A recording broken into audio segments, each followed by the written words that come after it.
I'm 34, and to be honest, I'm living life on my own terms. No kids, no girlfriend, just me, my suitcase, and the endless road ahead. Some people might call that lonely. I call it freedom. I've always loved the idea of waking up in a different place, hearing unfamiliar languages, and tasting foods that challenge your idea of what breakfast should be. Traveling is my passion, and it's also my escape. I wasn't always like this, though. For years, I followed the script everyone expected. Go to school, get a job, climb the ladder, settle down. But somewhere along the way, I realized it wasn't for me. The world felt too big to stay boxed into one corner of it. So, I quit my office job at 29, sold what little I owned, and bought a one-way ticket to Europe. I haven't looked back since. Last month, I found myself in a little seaside town in Portugal. Picture pastel-colored houses, cobblestone streets, and the salty smell of the ocean everywhere. It was perfect. I rented a room from an old fisherman named Miguel, who had the thickest beard and the kindest eyes. We barely understood each other. My Portuguese is embarrassingly bad, but somehow we managed. He taught me how to grill sardines the proper way over charcoal, and I helped him fix his old radio. But enough about Portugal. The real story starts when I decided to leave that quiet little town and head to a city I'd always dreamed of visiting, Istanbul. Let me tell you, arriving in Istanbul felt like stepping into another world. The air was alive with the sound of street vendors shouting, seagulls crying, and the distant hum of a call to prayer. The city smelled like roasted chestnuts, spices, and sea air all blended into one intoxicating aroma. My first stop was a tiny cafe tucked away in the labyrinth of streets near the Grand Bazaar. I ordered Turkish tea and a plate of baklava that was almost too beautiful to eat. The owner, a man named Hassan, was chatty and curious about where I came from. By the end of our conversation, he'd written down the address of a place he insisted I visit. A little-known ruin just outside the city, far from the tourist crowds. I should have known then that this trip was going to be different, but I didn't. I just smiled, thanked him, and added the address to my mental list of things to do. Little did I know that visit would change everything. What's next? Well, that's where things get interesting. Want to hear the rest? Growing up, I was the kind of kid who couldn't sit still. My parents used to joke that I had ants in my pants because I was always running off somewhere, exploring something. We lived in a small suburban town, the kind of place where everyone knew everyone else's business. It was safe, predictable, and, to me, unbearably boring. As a kid, I loved climbing trees, building forts, and mapping out what I called secret trails through the woods near our house. Those woods were my escape. I'd pack a little backpack with snacks, usually a peanut butter sandwich and an apple, and pretend I was an explorer on some grand expedition. I'd come home covered in dirt, much to my mom's dismay, but she'd just laugh and tell me to go clean up. In school, I was average, I guess. Not the star student, but not a troublemaker either. I didn't particularly enjoy sitting in a classroom, listening to someone drone on about things I couldn't see or experience firsthand. What I did love were stories, especially adventure stories. Treasure Island, The Call of the Wild, and later, Jack Kerouac's On the Road. Those books lit a fire in me. As I got older, my interest shifted a bit. I started getting into photography, which gave me an excuse to roam even more. I'd save up for disposable cameras and spend hours trying to capture the perfect shot of a sunset or a bird in flight. I guess you could say I've always been drawn to the idea of preserving moments, freezing them in time. High school, I wasn't part of the popular crowd, but I had a solid group of friends. We were the type to hang out at the local diner after school, eating fries and talking about what we'd do once we got out of that town. Most of my friends had plans, college careers, families. Me, I just wanted out. By the time I graduated, I knew one thing for sure. I didn't want to spend my life in one place. But life has a funny way of steering you back toward the safe and the familiar, doesn't it? I ended up going to college, getting a degree in business, practical, right? And landing a corporate job. For a while, I convinced myself that was what I wanted. But deep down, I think I always knew I was meant for something different, something less predictable, something more me. It just took me a while to figure out what that was. Over the years, traveling has introduced me to some of the best people I've ever known. You know how they say you don't just find yourself when you travel, you also find your tribe? That's exactly what happened to me. It started a few years ago on a solo trip to Thailand. I was on a ferry heading to Koh Phi Phi, just minding my business, when I struck up a conversation with a guy named Liam. He was British, a few years younger than me, and had this infectious energy that made you feel like every day was an adventure waiting to happen. We ended up exploring the island together, diving, hiking, and of course, sampling every street food stall we came across. Liam introduced me to Mel, a Canadian who was as obsessed with photography as I was. She had this way of capturing moments that felt almost otherworldly. One time, we were hiking in Patagonia, and she caught this shot of the sun breaking through the clouds over a glacier. It was so breathtaking I had it printed and hung on my wall back home. Then there's Kai, a German guy who's probably the most fearless person I've ever met. He's the type to say, "Let's try paragliding," or "How about we camp here tonight, even if it's not technically allowed." He's also annoyingly good at languages, picking up phrases and dialects wherever we go. Over time, we started crossing paths more intentionally. One person would message the group about their next trip, and before long, 3 or 4 of us would show up in some random corner of the world. Morocco, Iceland, Vietnam, you name it. What I love about these guys is that they get it. They understand that urge to keep moving, to see what's around the next bend. We're all a little restless, a little unsatisfied with staying in one place for too long. And when you're with people like that, you feel less alone in it, I guess. We've shared some incredible experiences together. Watching the northern lights dance across the sky, getting lost in the winding alleys of Marrakesh, even just sitting around a fire on a beach in Bali, talking about everything and nothing. Travel isn't always easy, of course. There have been moments of frustration, missed flights, bad weather, the occasional disagreement. But those moments are just as much a part of the journey as the picture-perfect ones. And with this group, even the tough times feel like stories worth telling later. They're not just friends. They're like family, a chaotic, scattered, constantly on the move family. And I wouldn't trade them or the memories we've made for anything. It was one of those lazy summer afternoons when you're just scrolling through your phone, not really expecting anything to happen.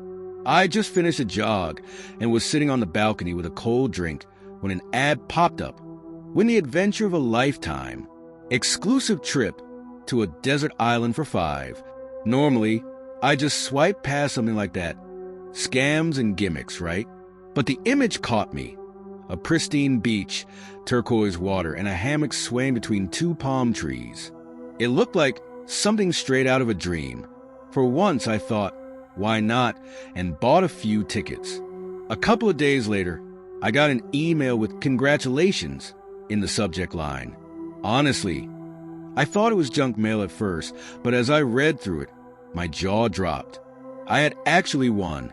Me. The prize was insane. A week-long, all-expenses-paid trip to a private desert island, complete with a luxury villa, private chef, and guided activities. And the best part?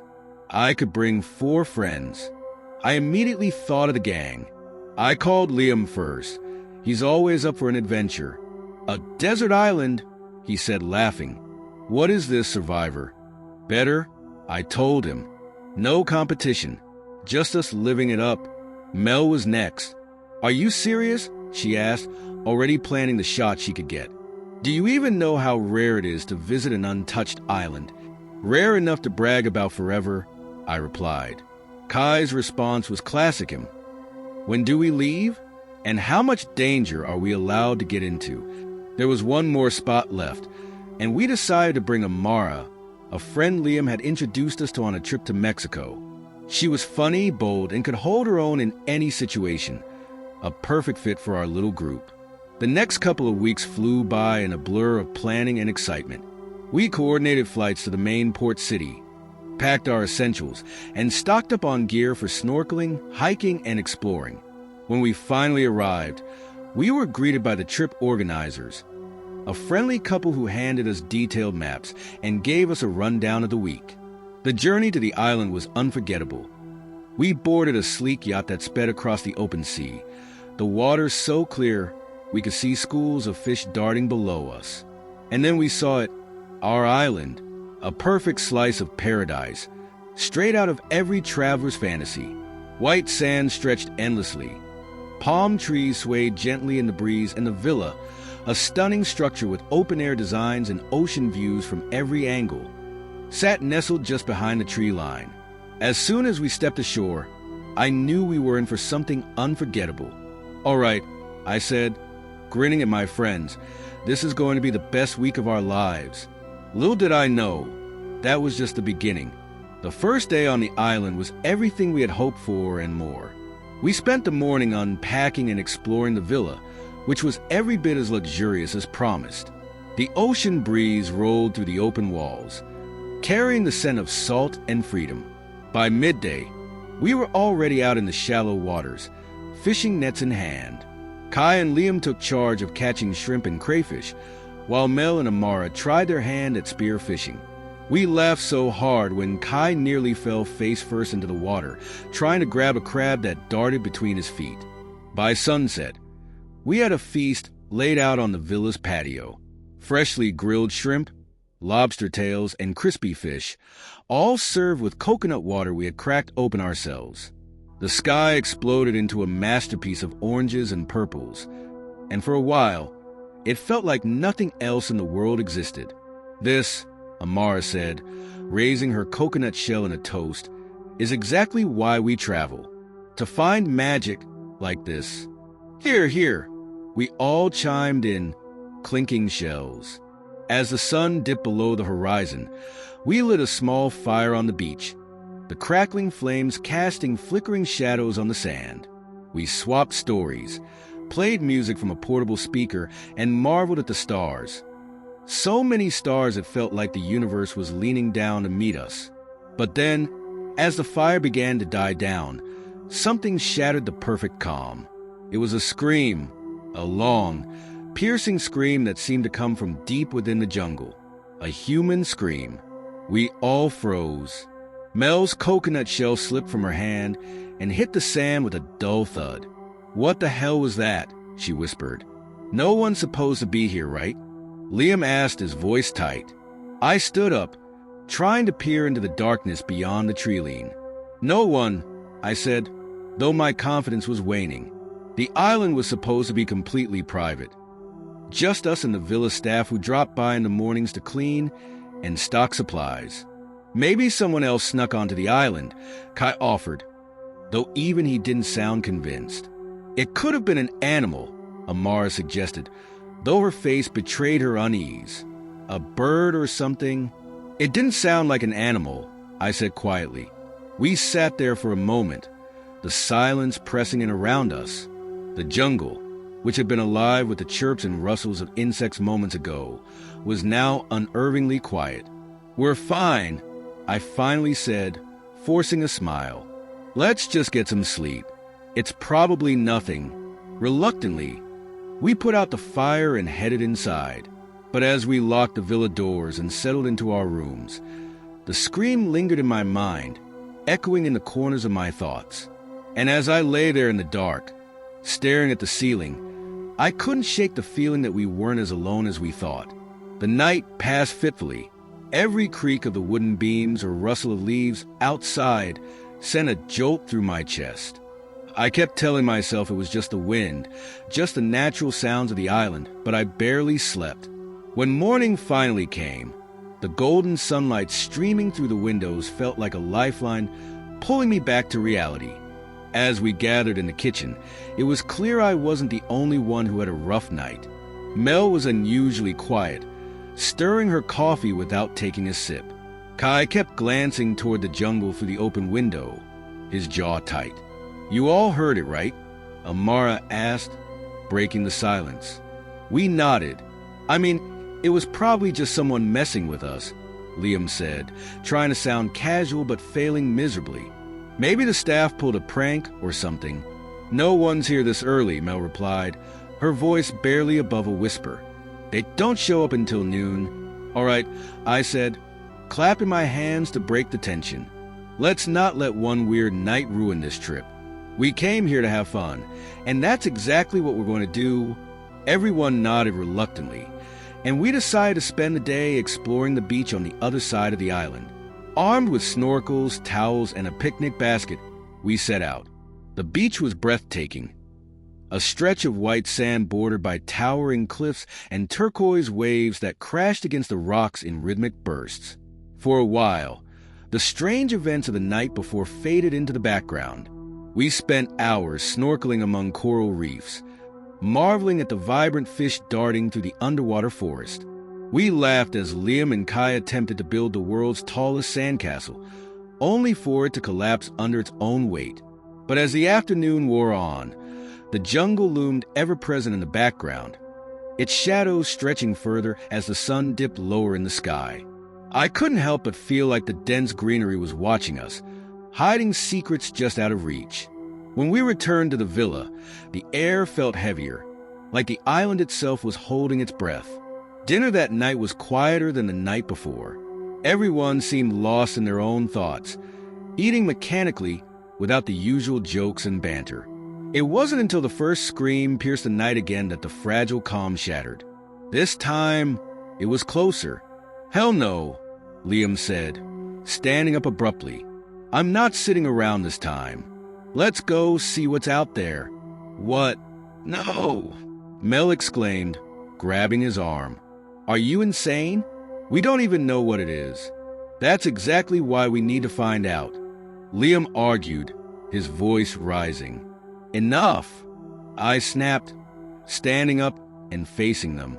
No one's going into the jungle in the middle of the night. That's how people in horror movies end up dead. We're staying here together. Reluctantly, everyone agreed, though the tension in the room was palpable.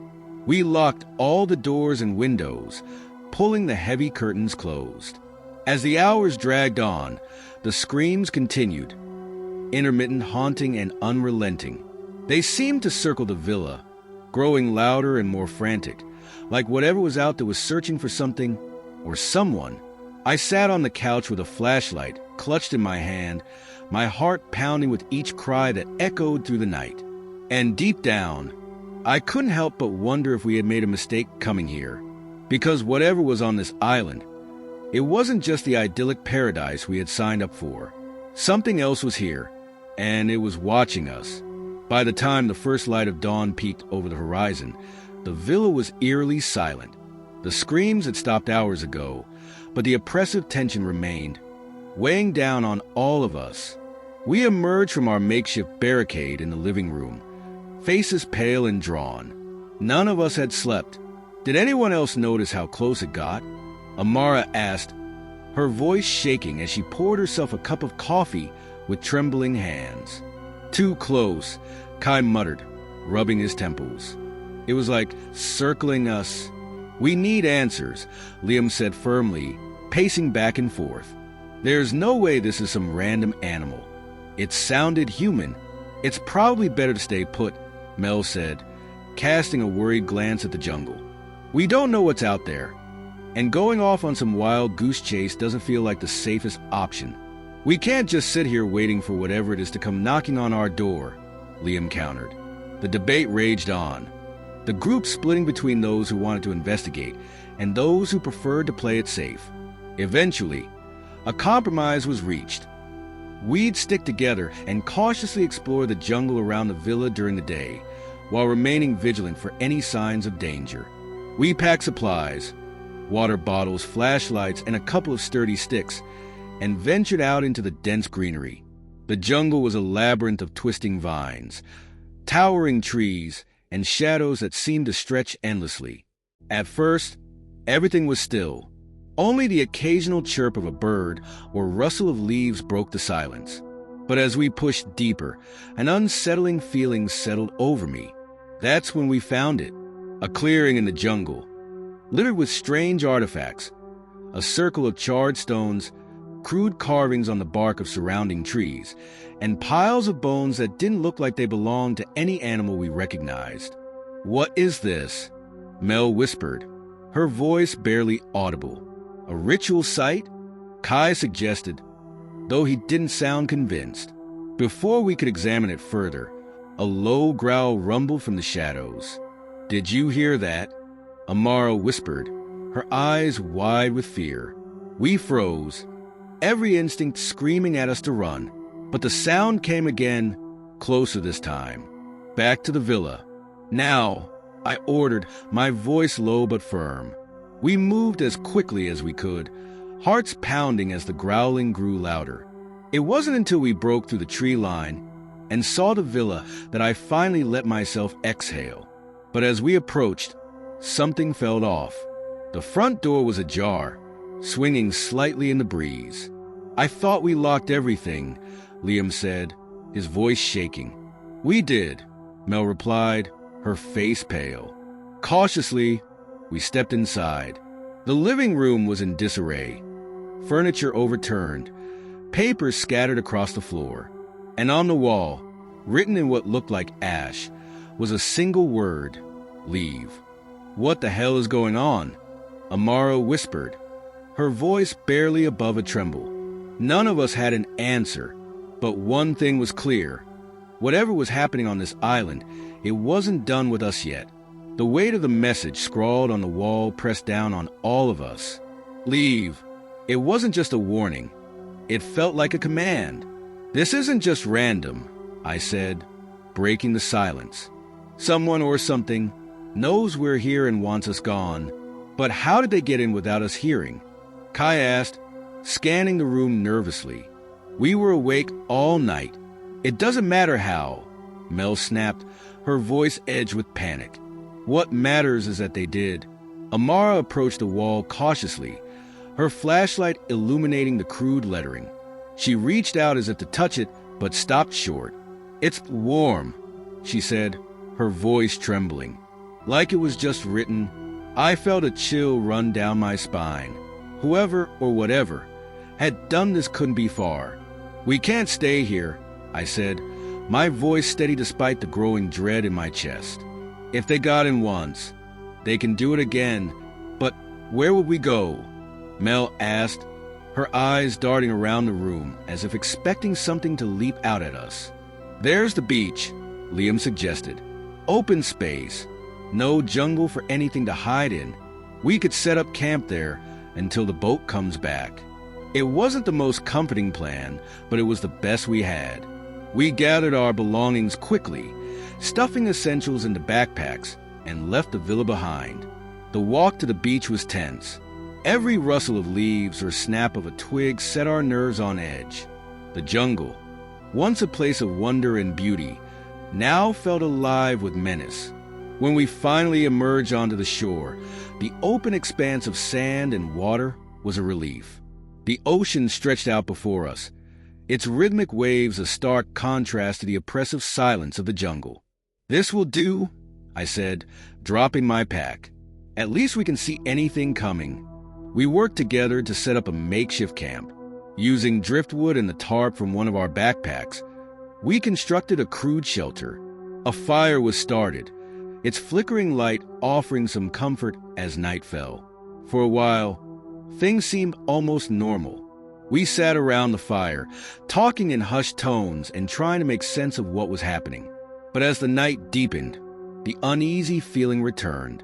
"Do you hear that?" Amara asked, her voice cutting through the quiet. We all fell silent, straining to listen. At first, there was nothing.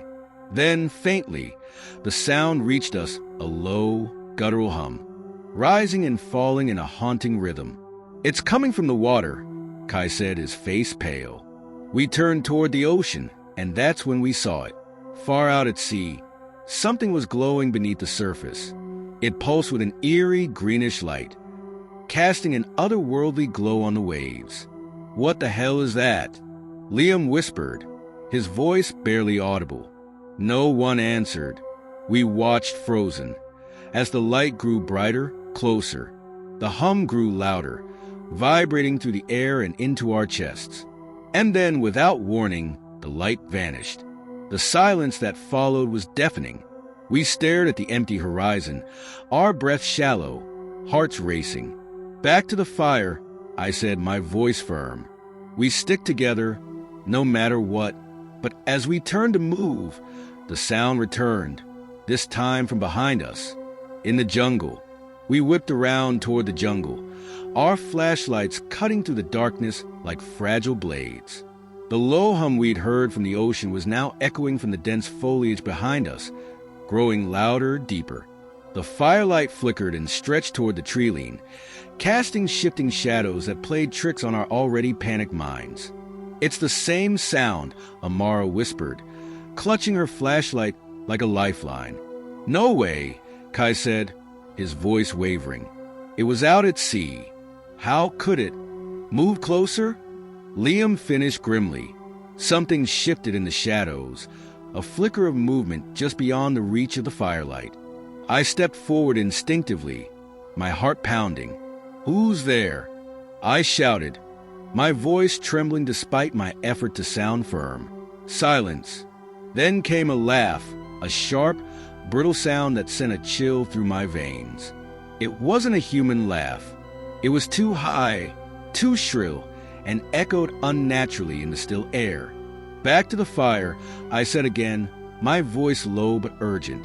We retreated in a tight group, huddling close as the laughter ceased and the hum returned, swelling to an almost unbearable pitch. "What's out there?" Mel whispered, her eyes wide with terror. "I don't know," I admitted, "but it's not just a jungle." We formed a circle around the fire, our backs to one another, flashlights sweeping the darkness. For a moment, the only sounds were the crackle of the flames and our uneven breathing. Then, from the jungle, a shape emerged.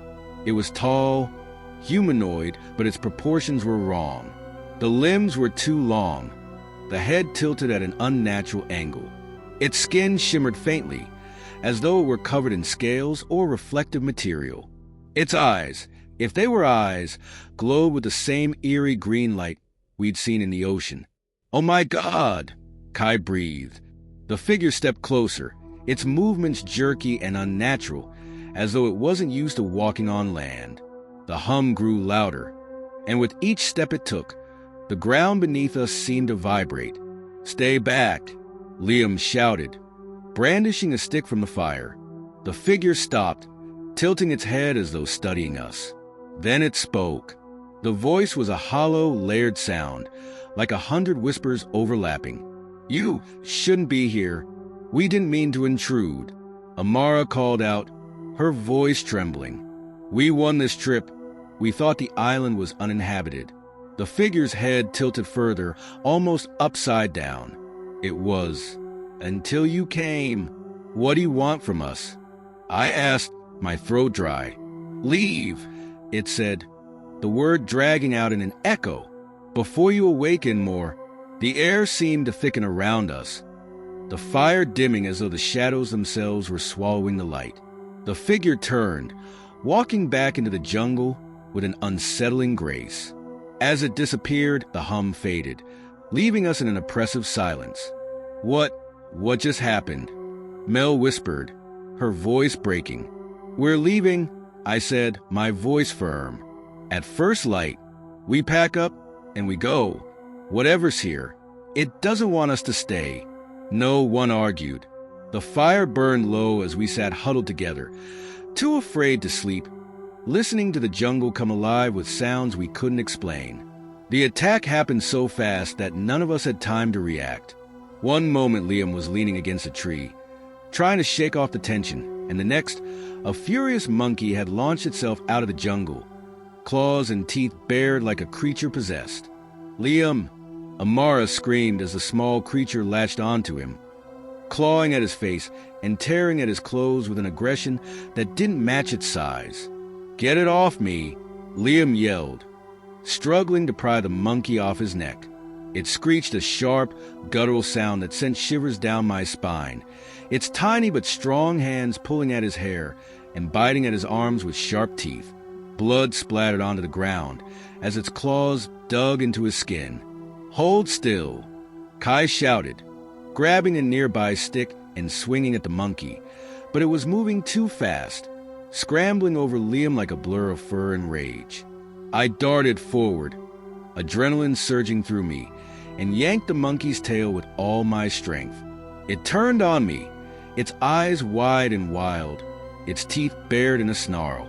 Before it could leap, Amara threw a rock that struck its side, and it screeched again, releasing Liam and scampering backward into the jungle. Liam collapsed onto the ground, panting and clutching his bleeding neck. "What the hell was that thing?" he gasped, his voice shaking. "It was just a monkey," Mel said, though her voice trembled. But something was wrong with it. "Did you see its eyes?" I nodded, still catching my breath. They were unnatural, like the thing we saw earlier, glowing. "Forget its eyes," Amara said, kneeling beside Liam. "Look at these wounds. We need to disinfect them." Kai rummaged through the supplies, pulling out a first aid kit. "We should have enough to clean him up, but this is bad. These bites are deep." As we worked to clean Liam's wounds, I couldn't shake the feeling that this wasn't just a random animal attack. The monkey had been small, sure, but it had fought with a strength and ferocity that didn't seem natural. And those eyes, they burned in my memory, glowing with the same eerie light as the figure from the jungle. "I don't think that was just a monkey," I said quietly as I bandaged Liam's arm. Kai glanced at me, his expression grim. "What are you saying?" "I don't know," I admitted, "but I think whatever's on this island is affecting the animals too. That thing wasn't acting like a normal monkey. It was infected or possessed or something." Amara shivered. "This whole place is wrong. We should have never come here." "No argument there," I muttered, tightening the bandage around Liam's neck. "We need to get out of here before something worse happens." Liam winced but nodded. "Agreed. But first, let's make it through the night." We huddled closer around the fire, every rustle in the jungle setting our nerves on edge. The glowing eyes of the monkey, the screech that still echoed in my ears, and the faint hum that seemed to pulse beneath everything. It all pointed to one truth. We weren't alone, and whatever was on this island was growing bolder. The night passed in a haze of uneasy sleep and flickering shadows. Each time the fire crackled, we jolted awake, expecting another attack. By the time dawn broke, none of us felt rested, and the tension was thick enough to cut with a knife. Liam looked pale, his bandaged wounds a stark reminder of how close we'd come to something far worse. We decided to stick together as we moved through the day, staying close to the camp and venturing into the jungle only for essentials. Despite the heavy atmosphere, we tried to maintain a semblance of normalcy. Kai focused on keeping the fire going, while Amara and Mel scouted the perimeter for fruit or anything edible. But the jungle had changed. The air felt heavier, pressing down on us like an invisible weight. The trees seemed darker, their twisted roots creeping toward us as if alive. And the sounds, the usual calls of birds and rustling leaves, had vanished, replaced by an unsettling silence broken only by faint, distant murmurs. "I don't like this," Mel said, her voice barely above a whisper. "It's too quiet. It's like the island's watching us," Amara added, scanning the tree line. "It probably is," I said, trying to keep my voice steady. "But we can't let it break us. We need to stay sharp." We spent the day reinforcing the camp, building a makeshift barricade around our sleeping area with whatever we could find. Fallen branches, rocks, even the few pieces of driftwood that had washed ashore. It wasn't much, but it made us feel slightly safer. As evening approached, a storm began to brew. Dark clouds gathered over the horizon, and the wind picked up, carrying with it a strange, almost metallic scent. We huddled under the small shelter we'd constructed, hoping it would hold against the rain. The storm hit with a vengeance, lightning illuminating the jungle in brief, blinding flashes. Thunder rolled across the island, so loud it felt like the ground was shaking beneath us. But it wasn't the storm that terrified me. It was the shadows I saw moving just beyond the firelight. "Did you see that?" I asked, my voice barely audible over the wind. "What?" Kai turned, following my gaze. "There!" I pointed to the edge of the jungle, where a figure briefly emerged, only to disappear again as the lightning flashed. Amara gasped, "There's more than one." I saw another to the left. We all froze, our eyes darting from shadow to shadow. The figures weren't animals this time. They were human, or at least they looked human. But something about them was wrong. Their movements were jerky, unnatural, and their glowing eyes shone like twin lanterns in the darkness. "They're surrounding us," Mel whispered, gripping a stick like a weapon. "Stay close to the fire," I ordered, grabbing a piece of burning wood as a makeshift torch. "They don't seem to like the light." The figures drew closer, their glowing eyes reflecting in the rain-soaked ground. One of them stepped fully into the firelight, a man or what was left of one. His skin was gray and cracked, like dried mud, and his mouth twisted into a grotesque grin that revealed blackened teeth. "Who are you?" I shouted, though I doubted I'd get a response. The figure tilted its head, as if considering me, before letting out a low, guttural growl. Then, without warning, it lunged. The night erupted into chaos as the other figures charged, their inhuman cries mixing with the roar of the storm. We fought with everything we had, sticks, rocks, even our bare hands, but they were relentless, their strength far beyond anything natural. It wasn't until one of them stumbled into the fire and recoiled with a deafening shriek that I realized their weakness. "The fire!" I yelled. "Drive them into the fire!"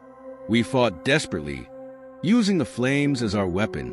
One by one, the creatures fell back, their howls fading into the storm as they retreated into the jungle.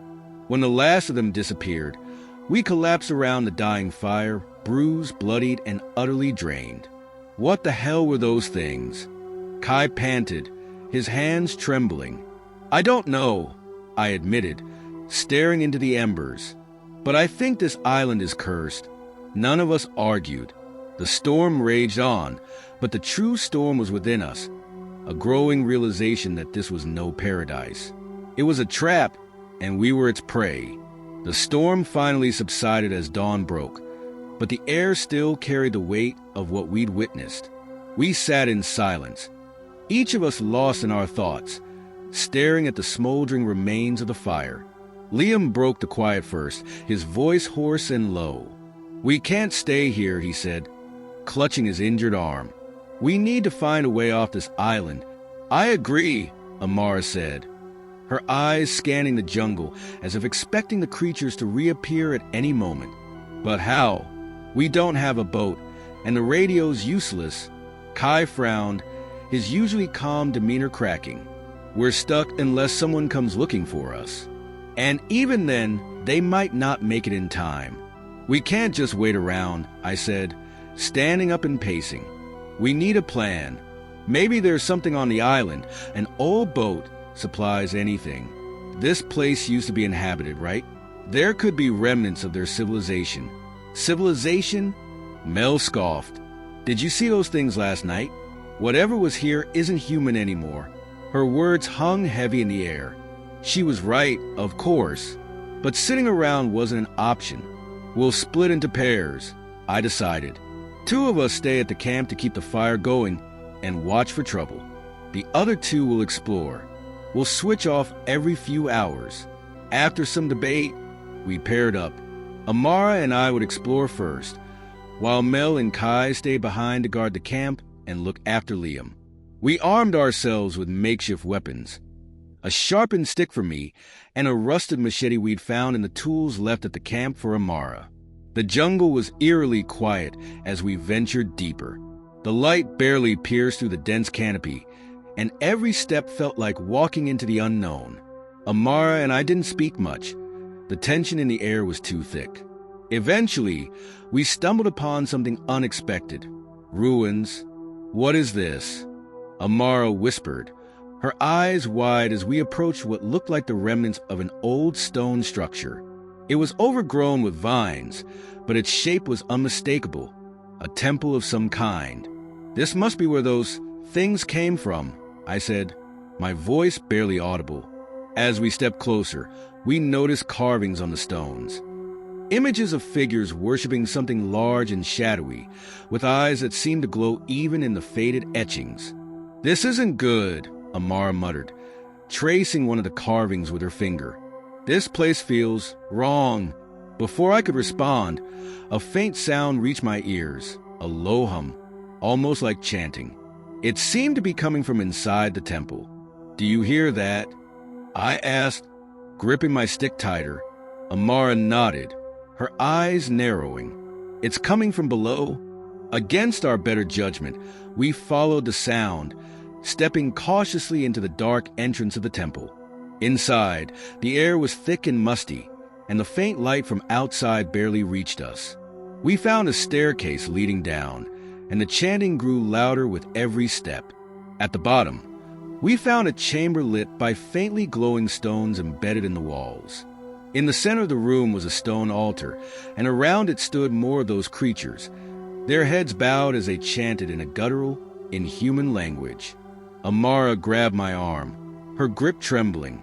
"We need to get out of here," she whispered. I nodded, but as we turned to leave, one of the creatures looked up.